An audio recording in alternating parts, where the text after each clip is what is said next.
What's up, Brian?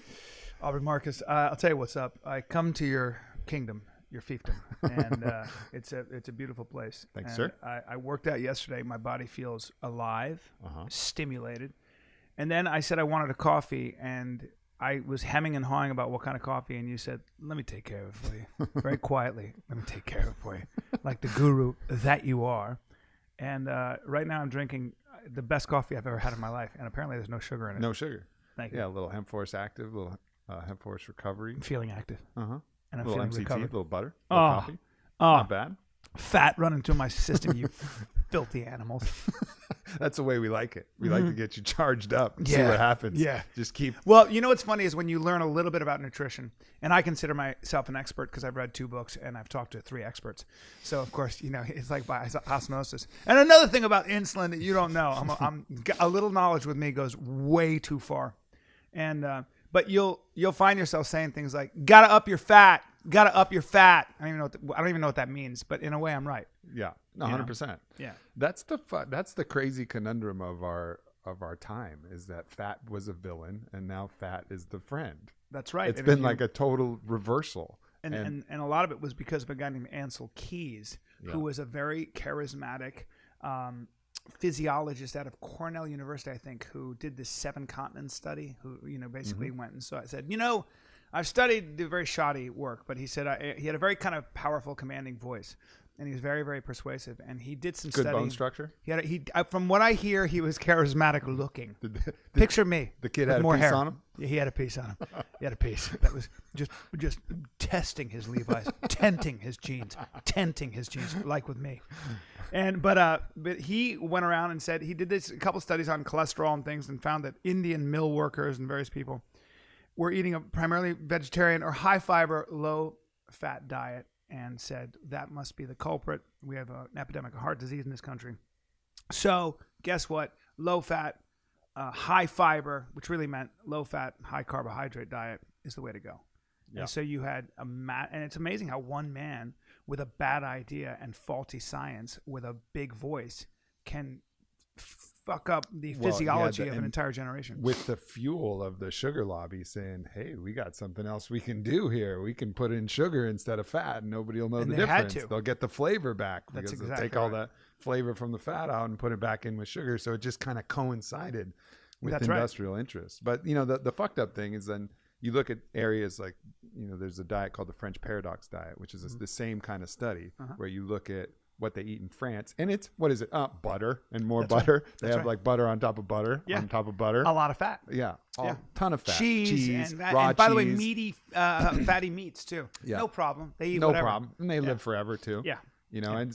But science at that time would just kind of discard those. That's the paradox. Right. Who knows why? Well, we lose that. We lose sight of what works for cultures that have been around for thousands of years. And only in the United States, and there's a good side and a bad side, but only in the U.S. do we reinvent the wheel. We reinvent sort of the new way of doing something. And what we do, I think, is in this country, we're very atomistic. In other words, we tend to focus on one aspect of the whole. And I know you think about this a lot. And whereas there tends to be, like, it's literally the difference between Eastern and Western mythology. I mean, Eastern mythology is a cyclical notion that you are a small tree on a small leaf on a very big tree. Whereas if you look at the Judeo-Christian ethic, it's a linear progression. You as one individual can change history as we know it. Mm-hmm. Think about Moses, think about Jesus, think about any of the prophets. And there's a beginning and an end. So that kind of also bleeds into the notion that, it's amazing when they come up with omega-3 fatty acids are good for you. Well, they isolate them, and they drop them in everything from bread to orange juice. Yeah. And you're missing the point, man. Right. If you eat the fish, it's good for you. I mean, then you go to Greece or you go to, Italy, and they're like, what are you talking about? What? Put what in? What? Let me just eat let me live my life. I take a nap. I live my life a certain way. I pay attention to what's around me, and there's a holistic point of view. Yeah. Which I think we as Americans we try to get into it, but we lose our way, man. And that's the pharmaceutical paradigm, though. That is that chase one symptom, down and put one thing, regardless of however much other stuff it fucks up. That's right. We'll fix that one thing, destroy the rest. Doesn't matter. We'll have other things that'll fix the other things that you destroy. But it ends up just being this deleterious cycle that people get stuck in, and it's a crazy paradigm that we live in where we don't treat the root causes. Like the root cause of all mental, issues is generally fear. Yeah. But we're not treating the fear. We're treating this one thing. Oh, you got a little cortisol. Oh, you got a little anxiety here. Oh, you got a little this. What about just the fucking fear? Yeah. Let's treat that instead. I'm obsessed with that notion, the idea that you get to the root of things. We talk around issues in this country, even racism. If you look at like Thomas Sowell, who's I think he's out of Princeton University, and he's a black scholar. And he kind of wrote this really, really provocative book called White Liberals, Black Rednecks. And he makes he grew up very poor, and he grew up, in a pretty violent neighborhood, a black neighborhood. And he became obsessed with why and what was going on with ghetto culture and specifically black culture, because that's what he came from. And so we tend to talk about race. And in this country, we like to say, well, the power structure keeps certain people down. And what we have to do is either shadow the power structure, or we've got to put governors on the power structure so the people down below can rise up. It's a ridiculous idea. It's a ridiculous way of thinking, because if you think about the people you admire, whoever they might be, they came up despite all the oppression. That's the point of the American dream. It's the point of the human struggle. Yes, you have to make the playing field equal. There are different ways to do that with laws and things, but the idea that you're going to bring down those that are producing and those that are strong and those that are flourishing, and by bringing them down or governing them, you're going to bring people up, is a ridiculous idea. Rather, let's take a look at where, this is Thomas Sowell's thing, let's take a look at where certain cultures, so when African Americans were brought to this country, they were brought here primarily by people who were Scots-Irish and English, and there was a culture back then that obviously the black population assimilated to an extent. And he draws this really interesting conclusion, or sort of interesting connections between sort of hillbilly, redneck, or even just herder cultures, which are somewhat violent and they settle their problems fairly violently. They're not the most passive group, Sure. And he kind of draws a comparison where certain aspects of ghetto culture have assimilated those kinds of cultures, and in order to get kids to rise up in the 21st century, you might want to think about changing certain cultural aspects that don't work for the 21st century. Just like you and I have a culture that works very well in this economy, but you drop you and I in the Amazon or in the Arctic, and our culture doesn't mean a goddamn thing, because we're going to freeze to death and we're going to starve to death, or we're going to die of bug bites or whatever it might be. So the idea is, rather than talk about race and rather than talk about bringing someone down or whatever it is, let's talk about how we can share cultures, how I can take an aspect of that culture that works and that culture that works, and what's the best culture for the 21st century. Well, even then, even then, like what you're saying is really incredibly important, that people are talking about race as if the only thing that's happening is a negative form of this oppression, right? That it's not actually, something that anybody, because then it allows people to be the victim. It allows people to say, oh, well, people are privileged, that's why they're successful. Exactly. It sucks the fire and the drive from It's them, not inspiring? rather than saying, hey, look, you have more challenge. What does challenge bring? Challenge is the grindstone by which you sharpen the sword of your spirit so that you can become greater and become stronger and just overcome. what you said, just that. Yeah. Just that is something that is, I'm sorry, it's lost on so many, on so many teachers, on certain cultures. And I don't hear that a lot out of sort of the progressive left. I don't. No, I just don't. And that's a big problem. And I think it's why they lost a lot of relevance. But just what you said, just that perspective of saying, this is going to sharpen your sword. Whatever doesn't, kill me makes me stronger. Yeah, totally. And of course, you need tutelage and you need help and you need nurturing. Look to change these conditions so that it's all even. I'm down with that. But then don't tell everybody that they can't do something because of it. Don't fuel that voice that is just going to keep them. It's just giving fuel to that capital R resistance, as Stephen Pressfield said, that thing that's going to keep them on a lower level, because they say, oh, well, of course I'm not able to succeed because, society's put it up against me, rather than flipping it and having that stoic obstacle as the way philosophy, like, oh, great, you got a challenge. That means in order to get through, you're going to have to be tougher, stronger, smarter, better. That's right. That's certainly the mythology all of us universally embrace. Yeah. Everybody in the world, why can J.K. Rowling fill a stadium, or why are these stories? It's always about one person who fights all the odds and rises up. Yeah. I don't know of any culture that doesn't have a story like that, and where that isn't the ideal. So there's got to be something that resonates with the human condition that makes sense. And so whenever I hear people speaking and casting certain groups as victims, I mean, if you listen to the political rhetoric that came out of the left, it was all about, we've got Bernie Sanders was talking about we have to get rid of xenophobia and racism and sexism and homophobia. Yes, Bernie. Yes, I agree with you. I do agree. That and especially if you look at the African American population, if you look at history, I always say that you have to, if you read American history, you have to read about essentially the African American experience, because there was a constant assault on that entire community. Sure. There just was. But at the end of the day, you can't tell me that the problems are racism and xenophobia, and I don't know what to do with that, man. I don't know what to do with that. What you just did is made me feel bad. You make me feel guilty, and you make that person, you cast a whole group of people as victims. Yep.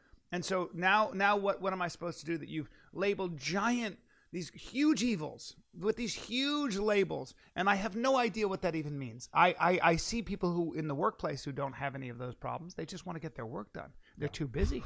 What do you mean you're black? What? You're white? You're a woman? What are you talking about? We got to get the product out. Right. You run a business. You know that. What are you talking about? Nobody has time for that shit. What's your family tree? What the fuck are you talking about? Yeah, let's just get it done. Yeah. What he did is he gave one class a bunch of guilt, which is all going to be an anchor as well, an emotional, psychological anchor that they're going to have to bear. Yes. And he gave one group, he just sucked the motivation, from them to overcome by telling them that, you weren't supposed to succeed. Everything was against you, so it's not your fault.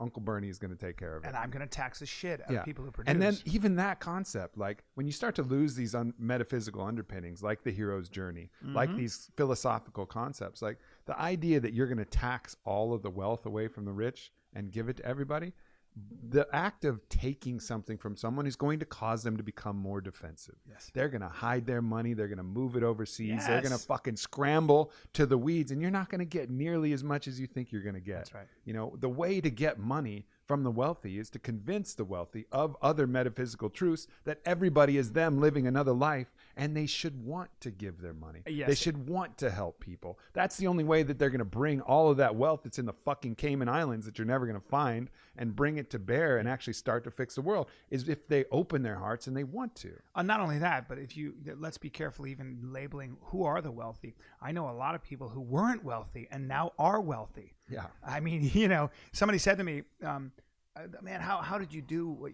things are going well for me. I don't know, but I'm 50.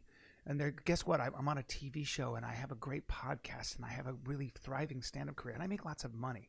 And some kid said, "Yeah, how did you do it? Like, what is it? What is the secret?" Essentially, looking at me, I want to do what you do.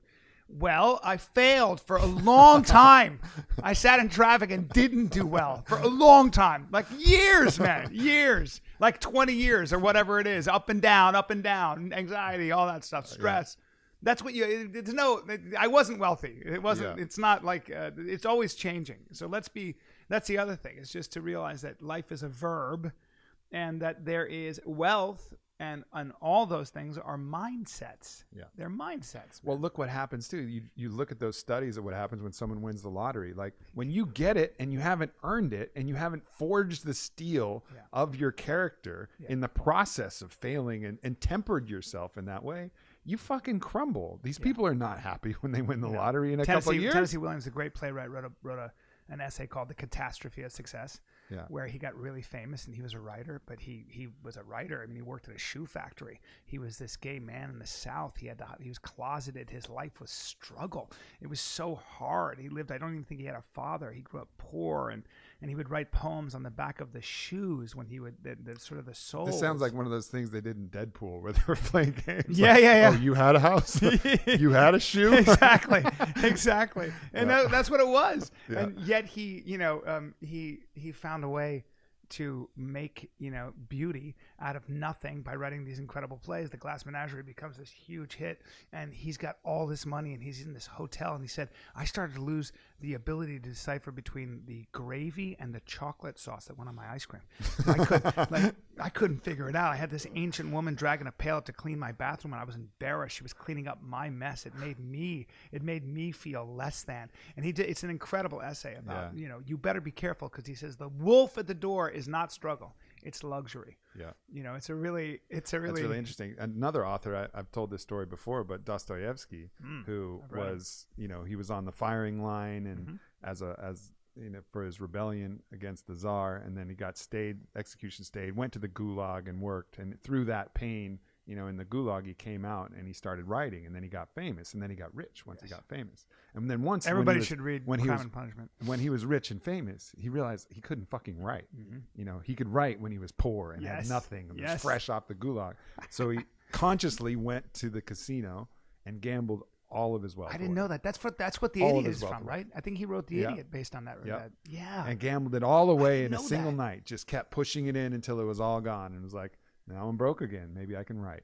Wow. And he repeated this, I think, again another time to actually give him the fuel, because he couldn't do it mentally. He was like, and it's not that you have to do that, give away everything, but you have to at least do that mentally. But he had to do it physically. It's amazing. It's amazing that you say that, because Tennessee Williams couldn't write. He couldn't write anymore. Yeah. And then he had an eye operation and had to retreat behind a pad of gauze, and he was very uncomfortable, and he had one eye. And he went to Mexico and rented a rudimentary shack, and that's where he wrote A Streetcar Named Desire.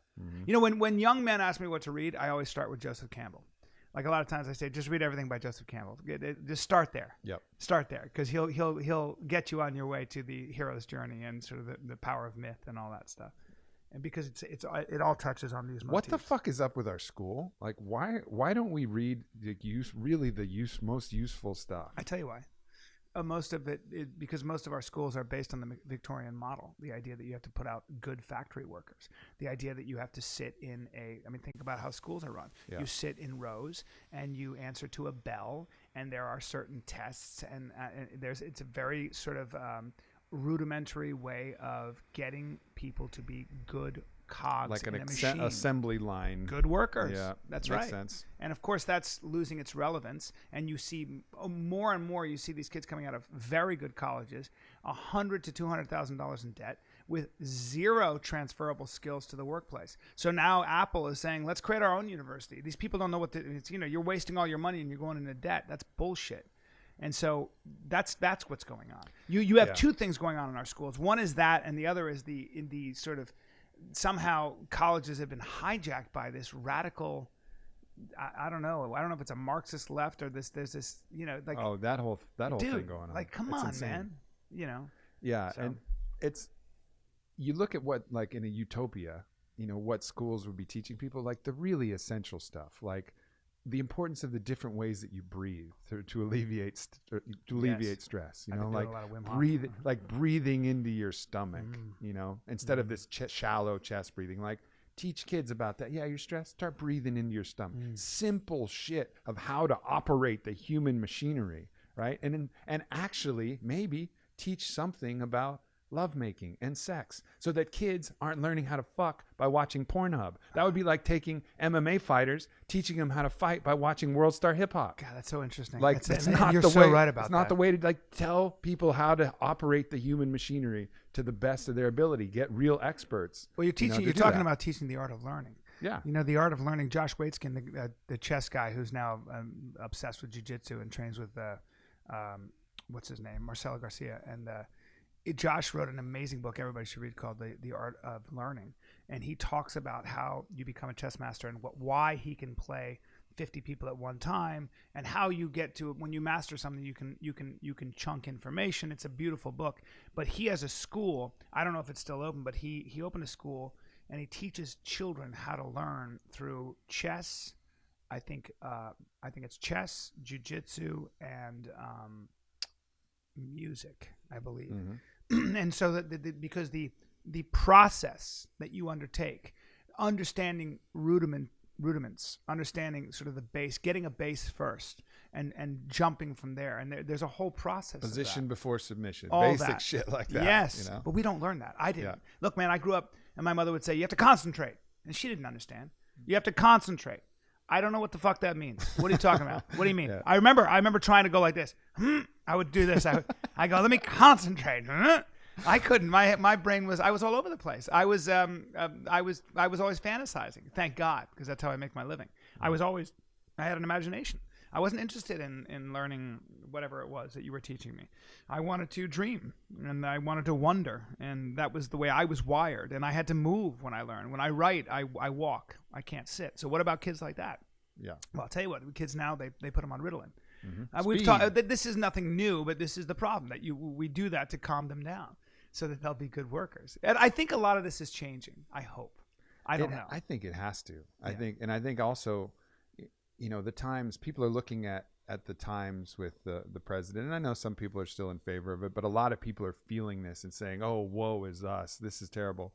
But you can also look at it from that stoic way, like this is a point of resistance. Like when Trump made that Muslim ban, you had people in the fucking Midwest holding up signs saying, "We are all Muslims now." Yes. Like I love the American spirit for that. That form of resistance can be incredibly valuable. Yes. It brings people together. So he may be the greatest president we have ever had, unintentionally. I love it. You And know, I agree 100%, Aubrey. This could create the best thing that's ever happened to our country. Yes. It could really galvanize, because when you overstep, then people realize like, oh man, that's too far. Man, all my beliefs are really too far. We gotta come together and do something else. Americans have a deep sense of fair play. Yeah, they do, and I do. It bothered me. I was losing sleep over that ban because I grew up in the Arab world for 8 years of my life. Yeah. So it was an emotional thing. But also a lot of the refugees are women and children. We can go on and on. But and then I realized that that's exactly what it was. I thought to myself, this is a good opportunity for everybody to, and it has.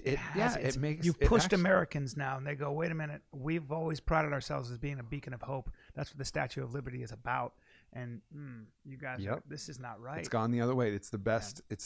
It's created a really favorable atmosphere for Muslims, because people are I saw something today just on my social feed, and it's this doctor, from one of the banned countries saying, I'm taking care of your mother, but I can't go visit mine. God. And he's holding this sign up, and it's like that's what the message is being out here. It's very supportive of these cultures, very much so. And so it's like, and it's you a want to beautiful assimilate. thing. This is like I said this before you even, like right during the election. I wrote this article, and I said, listen, how did the Fellowship of the Ring come together? Obviously, this is fiction, but how did the dwarves, the elves, fiction, actually, the humans, the hobbits, it's allegory. Yeah. But how did all of that come together? It came together because of the rise of the two towers, and this is a World War II allegory. Yes, so this actually did kind of happen. The Allies came together, but it comes together because of a force of resistance. Like, so great, we have resistance. Yeah. Yay! Yeah. Stop fucking whining about it. Yay! It's a great perspective that you just encapsulated and gave a very clear example of how you can turn a negative into a positive. That's exactly right. Yeah, that's exactly right. That's a great way to put it. And that's one of the great secrets to life. Just reframing these things. It changes your whole energy system. It changes the way you look at it when it's like, oh man, that's a massive challenge I have ahead.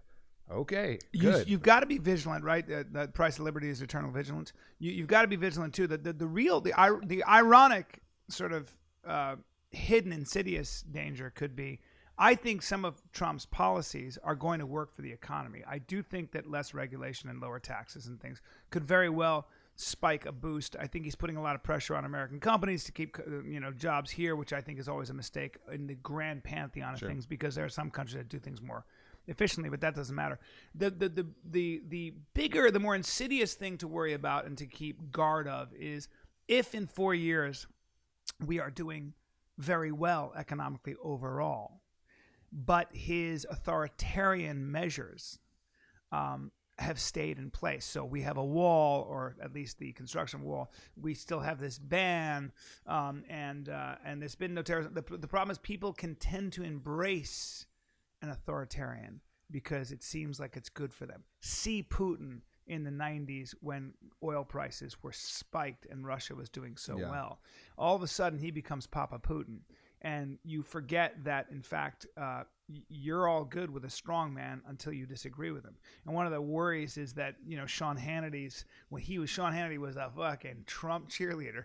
And look, man, I never criticized anybody for supporting Trump because I did not like Hillary. Nope. And Hillary was speaking the same way Obama was after 8 years, and there was a huge segment of the population that couldn't pay their bills. So I understand why you'd say, I don't like the guy. A lot of Trump supporters in the Midwest, wherever they are, don't like the guy as a man, but, they kind of like what he's doing, or at least let me give it a shot. It's better than the entrenched politician over here. And therein lies, I think, the biggest problem for me, because I didn't like either candidate either. Every time I say something about Trump, they're like, oh, yeah, Hillary, boy, go back to the left. I'm like, no, that was terrible, too.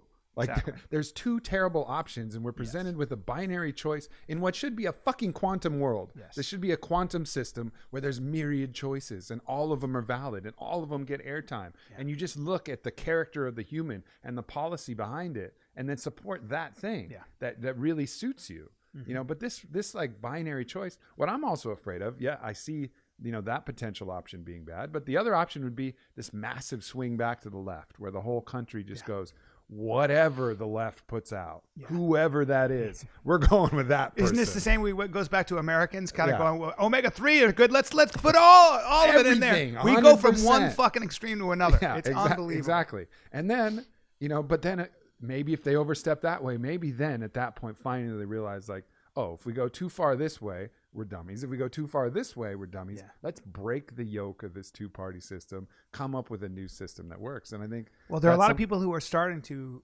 I think, move in your direction in that sense, in my direction. There are a lot of people who are going, most people are too busy not to be moderate. Okay? Right. Most of us are I'm just too busy to not, it's like my stand-up, I was like, I'm too horny to be a good person. I'd love to do it for charity, but I got too many videos on Pornhub to watch. I can't Google charity right now. It's the same idea. Most of us are too fucking busy. I'm busy. So, what if there was a charity to porn kind of app, right? Well, where you have to donate to a charity to watch your porn. Right. Well, I do that with my cock, and I gift my cock out. You gift it to people who don't even deserve it. It would be unfair to pull it back. You ladies want a 50-year-old married dick? Check this out. Go to work, girls. Sorry about the propecia. It's a little softer than normal. Normal. I don't know why I have an echo there. Anyway, you got to bring it back to the cock. It's very important. Yeah. Well, there it is. Yeah. So you, this is Disneyland for me. Mm-hmm. On it. I had a workout in DeFranco's gym, and I've, of course, had my shake yesterday, and now I had this incredible coffee. I think the company is exploding. It seems to be. Everybody seems to know it. I see it on shelves now. Yep. It's a whole different level. Yep. So now that you're a mogul, first of all, I'm surprised you're not wearing robes because I would abuse my power. I would wear slippers and a robe. Just petting people softly on the face as I and walk blessing them, and saying you're welcome as you do it, and then being carried around. I would never walk. I would have my litters. I would have my people carry me, and I'd have pet names. Did you see that show, The Young Pope? No. I got Is that it with Jude Law? Yeah. Yeah. How was it? It's not great. It's not great. I caught myself watching a little bit. It's just. He's that way. Like, he puts on his wizard hat and his robes and he gets carried in litters. And well, the Pope, the new Pope, what's his name? He was kind of revolutionary because when he got there, I mean, the clergy in the Vatican, they live very well. The Pope has his own tailor, his own shoemaker, there's all kinds of stuff that when he got into if you're power, wearing really fucked up stuff like the Pope, you have to have it made. You have to have your own tailor. You can't go to the shelf if you're the Pope. Need silk. I need long silk robes that drag on the ground, please, and I want them to be white. No, scratch that. I want them to be pearl. With gold leaf. And with gold leaf. Real gold leaf, please. And how much will that be? Do you have any of those pointy hats that go up about 18 inches and come to a point? Because I'm the only gateway to heaven. So fuck off, everyone. God, I'd love to be the Pope. And now it's time for some fucking. I have to take my fuck break, everyone. Sorry, buddy. I'm Catholic. Don't worry. Yeah, real Catholic. I catch fire when I step into church. I don't know how to raise my kids with. That's the other thing I've been thinking about. With what mythology? I can wax poetic, but there is something very stabilizing and even beneficial about coming up under the traditional religions, because there's a lot of good in terms of they provide a framework and a moral and ethical the moral and ethical. Well, they provide some metaphysical underpinnings. The Yeah. problem is that it's been manipulated for power. So I think that was a point that Jordan Peterson made super well on Joe's podcast, is the need for metaphysical underpinnings. And I've always sought that out myself, exploring my own consciousness and figuring that out. But to put it in that framework, like, oh, that is something that we all need, because that is the foundational piece. So I think rebuilding that in that non-religious sense, I think is absolutely essential. But that metaphysical underpinning, we need it. Yeah, we really need it. Really Otherwise we put all of our focus on identity, and these games of identity, who we are, and that becomes well, of utmost we get importance. blown, like Jordan Peterson said, we get blown by the tides, by the winds of ideology. Yeah. And again, it goes back to what you're saying. Either we go all the way over here or all the way over here, because human beings are naturally religious. In other words, we need something to believe in. And, this is where you can see it everywhere you look. And so I think that you're right, that's the metaphysical underpinnings have been etched out for us in certain ethics, whether it's Buddhism or Christianity or Hinduism or Islam or Christianity or Judaism. They seem to work if you treat them as metaphor, an allegory, not as fundamental truths. You just have to avoid the major traps of guilt, and the major traps of the idea that you're better than everybody else who isn't part of your religious tribe. Like the dark side of religious tribalism that has caused more death and suffering than probably any idea ever in history. This idea that my religion is right and I have the right to kill you because you're not part of it. Well, this is human. The human beings, I talk about it in my stand-up now. Sure. This is what we do. As soon as we have some information and it works for us, and we have some data to back it up, we want the world to be that way. I go through this all the time, where I walk by a very heavy person, and in my mind I'm like, I have nutritional secrets in my brain that could set you free. Come to me, my child. Come. And of course, in my mind, I can revolutionize their lives, and it's fun to do. Tony Robbins does that. I watched I'm Not Your Guru. Did you see it? No, I haven't seen that yet. He comes across very well. I had written a TV show about a guru gone bad, and I listened to every one of Tony Robbins' tapes, and in my mind, I couldn't wait to make fun of him. But in fact, I was a convert. I listened to it. I go, geez, this guy knows how the human brain works. At least he knows how my brain works. Sure. God dang. And there was a lot of really useful stuff. But what's interesting, though, is that, and I know it's his struggle, I'm sure, is how do you make change last? And so he's got all these great sort of techniques and ways of looking at the human brain and all that stuff. But his basic idea is to increase the pain of not changing and then ramp up the pleasure of the change. Yeah, right. So he calls it getting leverage on yourself. It's that kind of putting yourself in that vice where you exacerbate the pain of that. Because people are always running from pain toward pleasure. That's how humans. And there's, I tweeted something out yesterday about rock bottom. I had this realization that like rock bottom is real medicine. That's the point where pain is so great that you must change, that you're inspired to finally change when you hit that rock bottom. Ronda Rousey put that quote on her Instagram. She said, and rock bottom was the foundation from which she built the rest of her life, or whatever it was. It was from J.K. Rowling, and she put this really cool quote on there. And but then the skill is that we all get to decide what our rock bottom is. We all get to decide, okay, enough is enough. Like, here it is. And it's hard, you can overcome with will, and make any point in time, rock bottom, even if it's just a mild discomfort. Like, we have that power to say, this is it. But if we don't do that, the universe will do it for us, and they'll ramp up the fucking pain until we make that change. Ain't that the truth? You can do whatever you want, but the truth sits there with a fedora and a cigar on a couch and just waits for you. It's like, you still doing that thing? You still pretending? All right, I'll be over here when you need me. I'll be here. I'm not going anywhere. You take your time. Yeah. You know what I mean? It's growing saltier and braver and more you see nagging. it. Yeah. When people don't face up to who they are. Oh, God dang it. I had an acting teacher who said, in order to be who you really are, you got to face up to who you're pretending to be. And I never forgot that. I was like, God damn it. Yeah.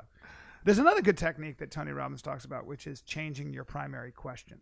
So most of us have unhelpful questions that run through our brains all the time, which is, am I lovable? What if I fail? Am I good enough? All that bullshit that we do. And he said you can, and I found it very helpful. He said you can reprogram that question. you can reprogram that question and ask yourself an empowering question that leads you to action. Like, what do I have to do today? What action? What one thing can I do today to get myself closer to my goal? But then again, what is my goal? That's another fucking. And then again, that's a hard thing. I've been debating whether even goals themselves contain an inherent flaw. You know, like in the goal is something that you're projecting into the future. So you're always focused on something that's not in the present, and you're judging yourself accordingly, success or failure, based on something that ultimately may not be within your own power. Right. 100%. Like, so in my mind, it's better to just focus on process. Like, focus on the process of how you would get to that goal and the other goal. Because as soon as you get that goal, you make another fucking goal. Yes. You know, it's not like you get there and you're happy and you're like, woo. Well, so Christianity and religions in general and the Greeks, Socrates had a way. Well, actually, Plato had a way out of that. When I say Plato, it's it was probably Socrates, but.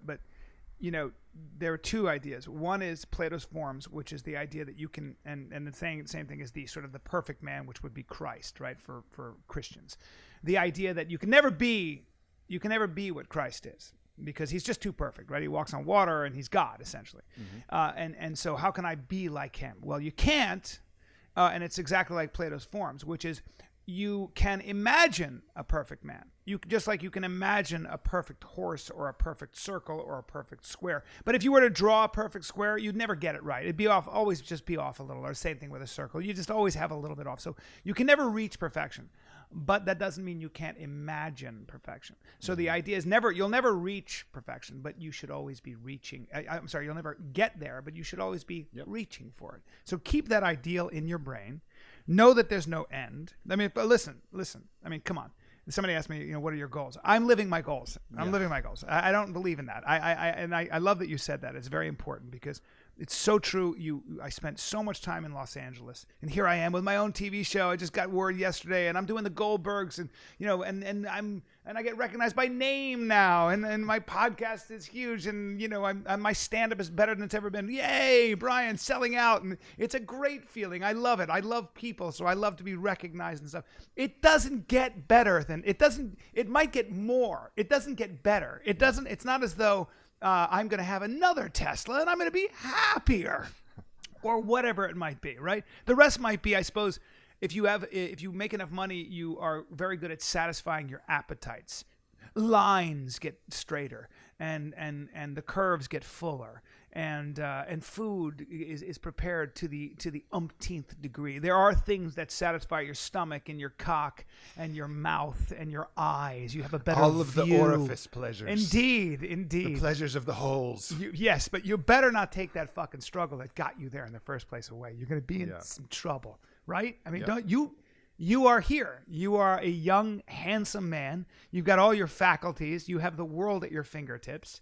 I mean, you have everything. I mean, I'm looking at this. You've created this whole crazy thing, this on it thing, and you've done it. You've created something here, very important. But are you ready to stop? Are you done? Right. Yeah. Right. I mean, you're a classic example. You're an example of extreme success. While still being young, while having everything you want, and actually you're physically the kind of guy that women would want anyway.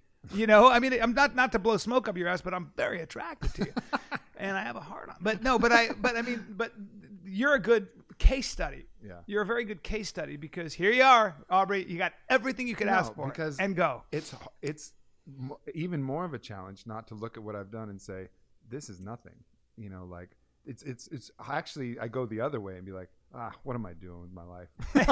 You know what I mean? Like that's more. I love that. I tend to swing the other way instead of patting myself on the back and saying like, hey man, you did a pretty good job here. Like let's enjoy it. I'm like, you're way behind schedule. Like look what you could have been if you had made these different moves, and if you'd have done these different things, if you'd have not been lazy at this one particular time, and if you'd have focused on that. I mean, it's always that process, and that's not really helpful either. Well, do you find yourself caught? I was thinking about you because I know you now a long time, and I know a little bit about your life, and I've never heard anybody say a bad thing about you, which I think is a very important thing in life. I mean, I don't know, but it's good, and I have people who know you very well, so that's always a nice accomplishment and a nice place to be in your life. But do you? I was thinking, do you think that you are somebody who is obsessed with figuring out how your own machinations, your own mental machinations work. We talked about this. Like you're obsessed with learning. Because I put myself into hell all the time. Yeah. I have heaven around me. Like literally heaven is like around me at my fingertips. Yes, you and do. I've mentally put myself into hell on the fucking reg. Yeah. Like so I gotta figure it out. So you're torn between, it feels like you're always torn between, well, what if I die tomorrow? And you want to figure out your own brain so you can master your own brain. But then at the same time, you're like, well, what if, at the same time, I want to experience and touch and feel everything, before I die or before I lose this shit, and it feels like you're kind of torn, like most of us, between sort of the spirit and the flesh in a very real way. Yeah. You've surrounded yourself with these incredible sort of temptations and I mean, it's just a Disneyland here. Well, they're not really temptations because I do them all. You do them all. You do them all, which I fucking endorse wholeheartedly. Very jealous of your, because he's a pimp, ladies and gentlemen. Hey, ladies and gentlemen, listen, he might be your guru. Look at me. He's a pimp. Neither, everyone. Don't take him seriously. And I hear he's got a piece on him as well. All right. I want you to have one of my children. I'm going to set you up my wife. I like your genetics. Anyway, sorry. My voice gets really creepy when I start talking. Tell us about you, Aubrey. Take your shirt off right now. Let's get you moving around. I'm getting a little sweaty. It's getting weird. This is getting weird. Naturally. Yeah. So, but you put yourself in hell on the reg. Yeah, that's it, man. And it's and that's where I learn stuff, though. That's where I go down in there and things become uncomfortable, and then I'm able to help figure it out. And then I do my best to just share that and say, hey, this is what I did. I put myself into hell. I realized recently, last night, I was feeling really stressed and really kind of anxious. And I was calling it, I'm just stressed. And I was focusing on all the external shit. But I kept knocking down these external problems of why I was stressed. Like, bang, knock that one out, solve that problem, solve that problem, solve that problem. And I was still stressed and anxious. And I was like, what the fuck is going on? Mm. And then I realized, like, hey, stop calling it stress. Just call it what it is. It's fear. Mm. It's fear. You're afraid right now. Mm. You're afraid you're not going to live up to your own standards. You're afraid that you're going to let people down. You're afraid. Like, deal with the fear rather than dealing with the external stuff. So then go back inside, figure out where that fear is coming from, where that fear that, I might hurt someone, I might let someone down, I might not be enough, I might not be able to give my ultimate gift, I might not live up to my destiny. Feel where that fear is and deal with that fear instead of, it's good to knock down the external stuff, but it always comes back to the internal. That's how you get things straight. And then the external stuff becomes fun. Instead of this thing that's stressing you out, it becomes a puzzle, becomes a chess match with your best friend in the universe, which is the universe. Like, oh, okay, universe, here we are with this challenge. Let's play. Let's So you dance. Acknowledge the fear, and then because one of the psychology of fear now with people who deal with this is they say you're in it. You're afraid, or your body is tense. So you can look at it again as perspective. You can say, I'm stressed. I gotta get rid of this stress. I gotta stare at a fishbowl or whatever it might be. But then there are people who have found great success in saying, oh, this is just my body getting ready for action. Mm-hmm. This is just my body getting ready, and this is cortisol, and my heart's ready. And become the observer. You can embrace the quickening. You can embrace this stimulating feeling. And I've talked to certain Navy SEALs about that, the psychology of combat, where sometimes they'll be like, well, people are shooting at me and I could die.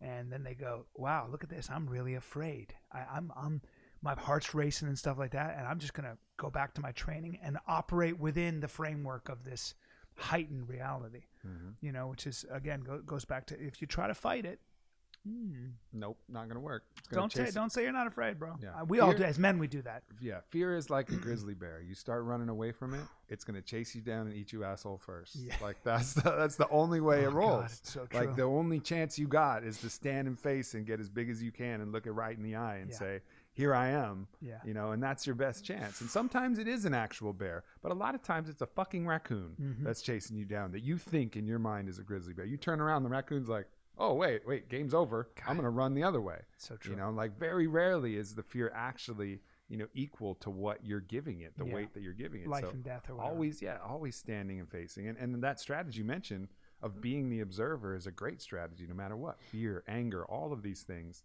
You look at it, sadness, look at it and go, oh, look, the Aubrey is stressed, or the Aubrey is mad right now. Look at the Aubrey getting all mad. Look at the Aubrey thinking of vengeance. Look at the Aubrey getting all fired up and ready to sling his poison back at his attacker. See, I do this all the time. So when I walk and I write, what happens is I start writing and I feel so good about the world. And then what happens is I go into this weird thing where I'm like, but there are people that could take it all away from me. There are spree shooters, and there are injustices out there. Right. Why am I so lucky? And I need to figure out a way to fight back in case I have to protect the ones I love, and in case there's a revolution. I literally go through these I'm a prepper all of a sudden. I'm like, I don't have an AK-47, which is ridiculous. I got to buy myself an AR-15 as well, by the way. I go through these should I be storing water? What about lentils and rice underground? I mean, I'm like, hey, relax, man. Totally. Go back to the work. Totally. We all do this.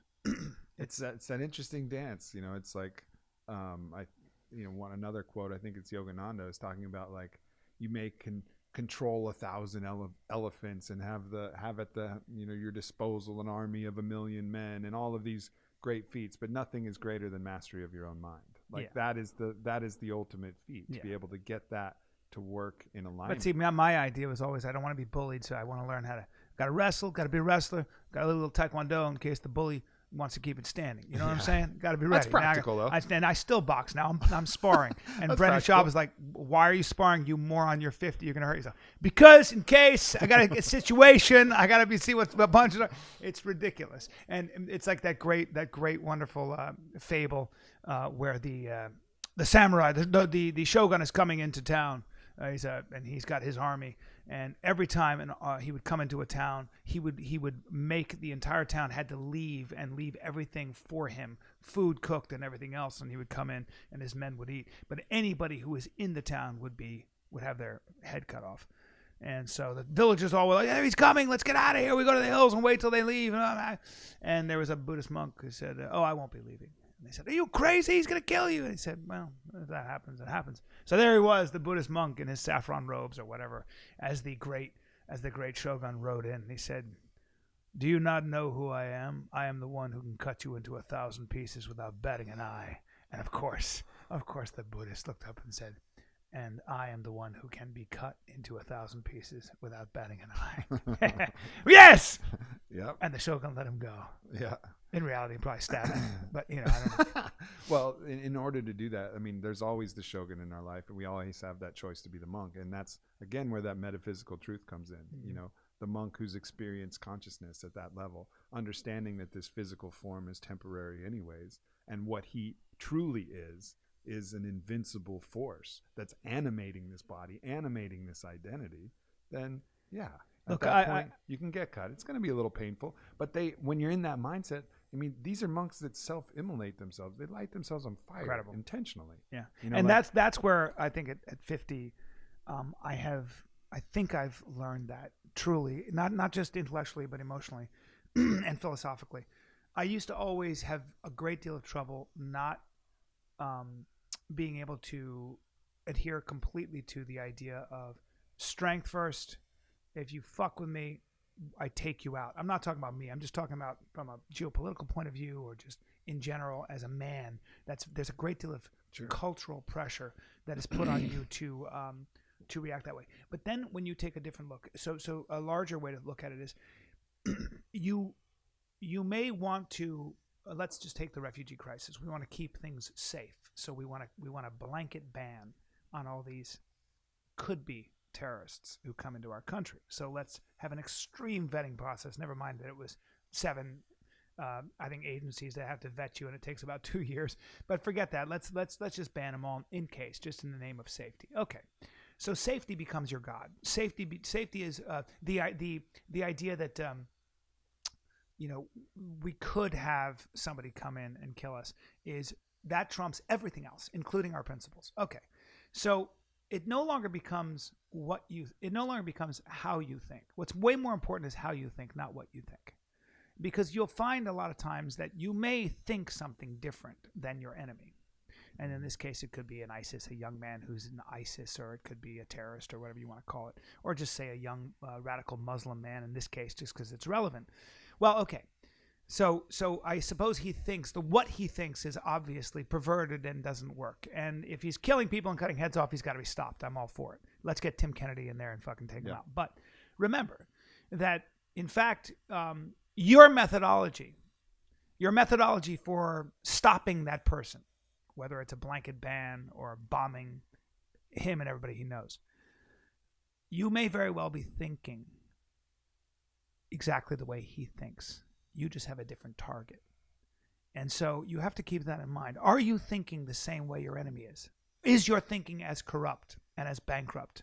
Is your thinking as void of principle, especially American principle, as that person's? And are you justifying yourself because you just have a different target? And that's very important, because I see a lot of this now. Yep. And I'm afraid that this new administration has lost that concept. I think that in many ways they think the same way. If you hear Donald Trump, he said we have to kill their families. There's no other way. And I understand. I understand the idea. I understand the Israelis would bulldoze a terrorist's house because, he'd take their family's house out. And they had a lot of trouble with that. Yes, that might be effective sometimes. I mean, the Romans killed everybody, and they created a desert and called it peace, right? Create a wasteland and call it, silence. That's not the way to do things. But the barbarians came for them eventually, because really they also decayed. They also broke apart. They decayed from first. the inside out. That's right. I mean, think about where Christianity came from. Christianity came. The Greeks were. The Romans were. Up to their ears in Greek philosophy. Their children, the elite's children, had Greek tutors, and they were all about reason and philosophy. But it's very interesting that Christianity found its soil, this radical idea that I turn the other cheek, that I'll hug and love my enemy. What the fuck? You know how un-Roman that was? And it's very interesting that somehow that philosophy, that's so counterintuitive, took hold in a society that held. Think about the Roman breastplate. Mm-hmm. Think about the Roman ideal of power. I stand there with a bigger chest and stronger, with more weaponry than you do. Yeah. This is becoming. We have always been Romans here in this country, but we have to remember that what makes our culture interesting and what makes us strong is also that we created safety and safe quarter for our gentler spirits, and for those that need us, and those that are helpless, and those that are running away from oppression. Don't forget that, man. I know they come from Somalia and Sudan. I know there are extremists there. I sympathize with your feelings of your fear for safety. But I think your food choices are going to kill you a lot faster than is some poor, deranged, quote-unquote terrorist. Yeah. Well, it's, really only ultimately love is going to end the cycle. Any type of violence, unless it's complete and utter annihilation, like full on, you kill every last person in your enemy, which is going to morally rot you from the inside, right? Yeah. Because in order to do that, you have to see them as something completely different than you.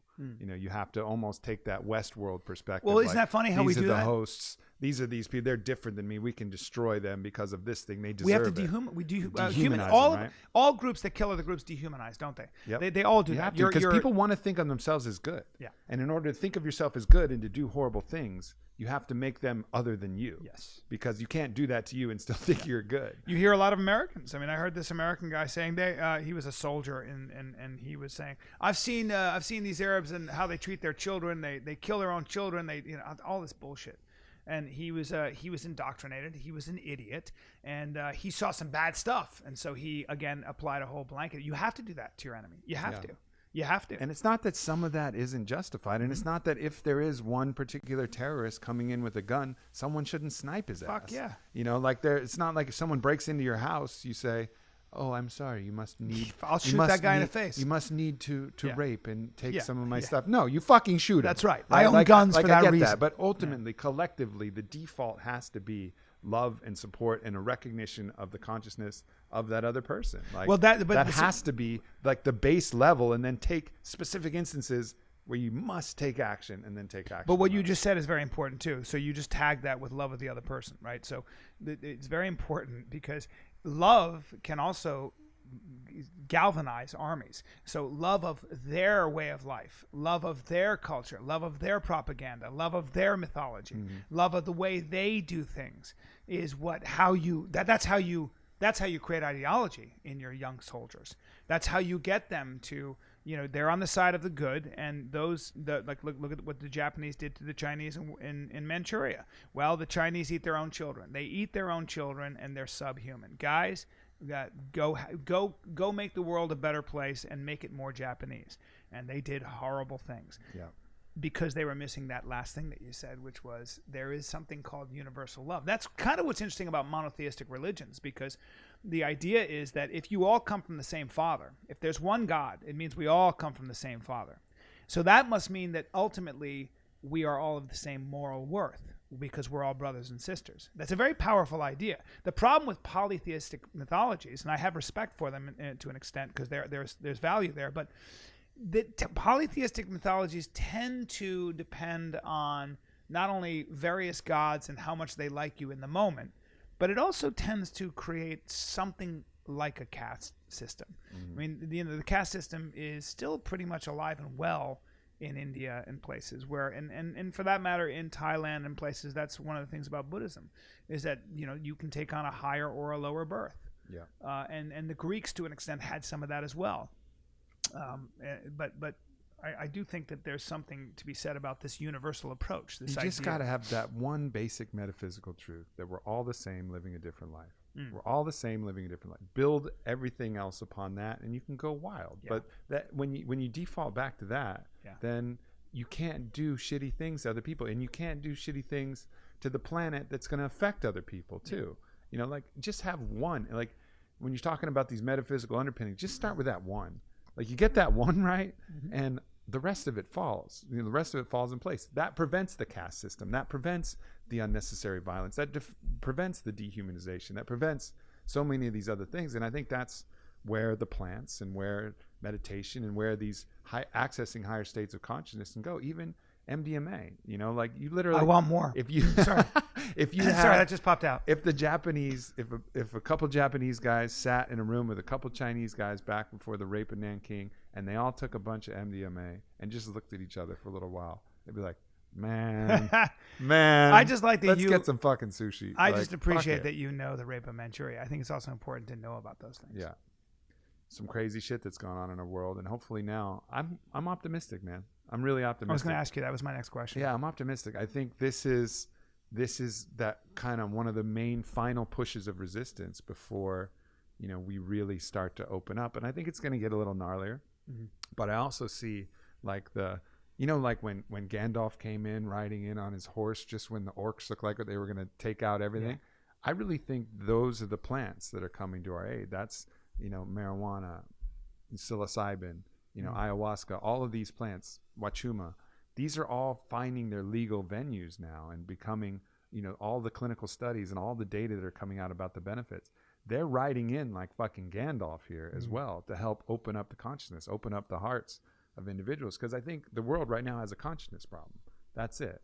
People are locked into their own identity. They're locked into this belief of self an ego that tries to put everyone else down to build themselves up, which is really nonsense. You're speaking like a priest, which is appropriate. Yeah, I mean, it's appropriate because I think it's except appropriate. I'm using Gandalf instead of Jesus. Well, but listen, regardless. No, I mean, if you listen to Jordan Peterson, I mean, those mythologies resonate with the human soul and across the board, so they must be true. That is a form of truth. You use Gandalf, but I listened very closely because I think it's just as relevant and just as true as anything NASA could measure with their instruments. Sure. I'm sorry, but it's very relevant. And but I think that I'm very interested to do this podcast 10 years from now because I think that you are somebody again who has and can and does satisfy anything they want physically. It's just at your fingertips, and yet you are so you're eminently qualified to understand not only what all of that is to the nth degree, but also what shortcomings and longings and metaphysical longings it creates, what deficits it doesn't fill, and it'd be very interesting to see where you're going to end up. My feeling is you're going to be a monk of some kind. I really think you're going to be. I just think you're. I don't think you can avoid it. Sorry. Yeah. You're probably going to sell your entire company. Where's Aubrey? He's fucking in the lotus position again. I mean, well, I like to stand next to him. I get heat. I get heat.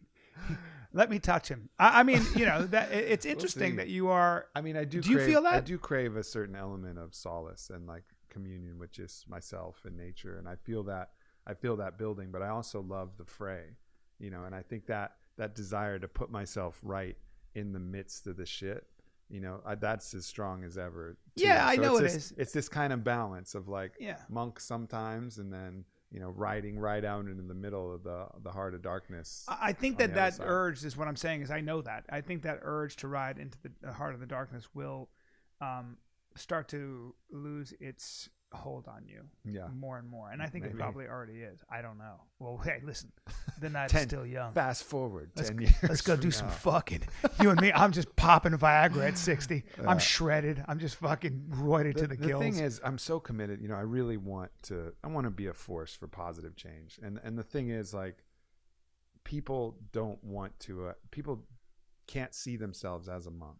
So if I do take that route, it would be selfish, honestly. I understand. It would be a selfish path because at that point, right now, what makes people want to kind of tune in and listen is that I'm just like everybody fucking else. I really am. Like, I like the same shit. I just push myself into different areas and come back with lessons. But the minute I put on the robes and go to the mountain, be like, oh, look, weirdo Aubrey over there. That's true. Talking about some shit. So, we'll see, man. I mean, I do feel some of those callings, so I don't think you're wrong in that observation. But I hope that, I stay committed to that mission of just being of greatest service, because that's what makes me happiest. I always have this need to simplify. Yeah. As I get older. Well, my friend, I appreciate you having me on this brother. podcast. It's always great to talk to you. Man, if you haven't seen Bryan do any comedy, do yourself a favor. Go do that. Go watch his shows. Go fucking listen to Fighter and the Kid. I'm excited about this. I love Austin. I'll be at Cap City. So. Hell yeah. Are you going to come out? Do you have time? I'm going to try. All right. You let me know. For sure. You're welcome to. You crushed it in Chicago when I saw you there. Yeah. I got a whole new thing. It's been going really well. Fuck yeah. I have to say. I don't know. Are they supposed to stand up when you're done? All right. Thank you, everybody. Thank you, brother. I appreciate you, man. Thank you, brother. You're the best.